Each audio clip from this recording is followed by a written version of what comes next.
बार हम लोग यही प्रयास कर रहे हैं कि कैसे न कैसे करके जो आदिवासी को ऊपर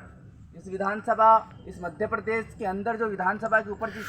जिस प्रकार से आदिवासियों के ऊपर अन्याय अत्याचार बढ़ता हुआ जा रहा है, उसके ऊपर कम से कम सबसे पहले जो आदिवासी समाज है वो उस चीज़ को समझे। और वही चीज़ समझाने के लिए जो गांव-गांव जाकर हम लोग प्रयास कर रहे हैं कि कभी भी तुम्हारी ज़मीनों को छीना जा सकता है, कभी भी तुम्हारे जो बही पट्टे उनको निरस्त करके उन पर सरकारी प्रोजेक्ट जैसी खतरनाक योजनाओं को लाया जा सकता है। लेकिन अभी भी हमारा समाज और ये हमारे समाज के लोग उन अपने घरों में सोए हुए हैं। उन्हें एहसास भी नहीं है कि कब उनके ऊपर ये अन्याय अत्याचार की ये बेला चढ़ने वाली है, लेकिन उनको ज़रा सा भी एहसास नहीं है। लेकिन हमारा प्रयास निरंतर जारी है और हम लगातार लगे रहेंगे कैसे न कैसे करके जो हमारा आने वाला भविष्य है, जो हमारे बच्चे हैं, कम से कम हम उन लोगों को तैयार कर सके, आर्थिक रूप से मजबूत कर सके, शिक्षा में मजबूत कर सके, ताकि ये जो गलती अभी के जो लोग कर रहे हैं वो गलती का शिकार हमारे बच्चे नहीं हो सके। आप देख सकते हो कि हम किन उद्देश्यों को लेकर चल रहे हैं। संवैधानिक अधिकार यात्रा के माध्यम से कि समाज को शिक्षा, संस्कृति और संविधान के प्रति जागरूक करना,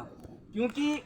जो जमीनी हक अधिकार को लेकर जो हम प्रयास कर रहे हैं कि जिस प्रकार से हमारे आदिवासी भाइयों के पट्टों को निरस्त किया जा रहा है, और अगर वो 50 साल 100 साल से अपनी ज़मीन पर काबिज है, लेकिन उसके बाद भी उसी ज़मीन के ऊपर सरकार अपना सरकारी प्रोजेक्ट लाकर अस्पताल खड़ा कर देती है, स्कूल खड़ा कर देती है, नहर लेकर आ जाती है, और बेचारे की 2 एकड़ ज़मीन, 5 एकड़ ज़मीन को पूरी तरीके से बर्बाद कर देती है। लेकिन वहीं देखा जाए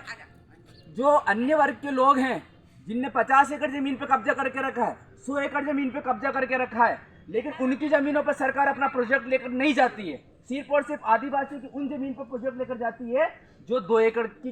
के ऊपर खेती कर रहा है। तो ये आप सोचिए और खुद समझिए कि हम जो प्रयास कर रहे हैं वो सही है या गलत है, या अब भी ये आदिवासी समाज अपने घर में सिर्फ सोने के सिवा और दूसरा काम नहीं कर सकता है। एक प्रयास हमारा निरंतर 15 दिन से बुधनी विधानसभा के अंदर जा रहा है और तकरीबन हजारों ऐसी समस्याओं को हम लोग इकट्ठा कर चुके हैं और मुख्यमंत्री जी के पास ये बताने के लिए जा रहे हैं कि देखिए आपकी विधानसभा में आदिवासियों के ऊपर कितना अन्याय अत्याचार हो रहा है, खड़े खड़े उनकी ज़मीनों को छीना जा रहा है, उनके घरों को में आग लगाई जा रही है, यहाँ तक कि अगर वो न्याय के लिए अगर अपना आवाज़ उठाता है तो उसकी आवाज़ को दबा दिया जाता है।